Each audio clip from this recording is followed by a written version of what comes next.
Hello Itin! Welcome back to my channel. Thank you for clicking this video.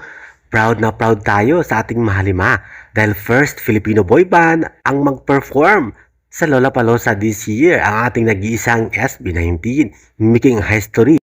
Pangalawang panalo na ito. Una, ang Benny sa Coachella, kakatapos lamang sa pag-perform. At ang pangalawa, ang Lollapalooza ng ating mahalima. Kaya naman, be proud isang Pinoy dahil first time ever ang boy band na SB19 mag-perform sa napakalaking Lollapalooza Music Festival sa buong mundo. Benny in Coachella at SB19 sa Lollapalooza back to back. This year, malaking panalo ito mula sa P-pop.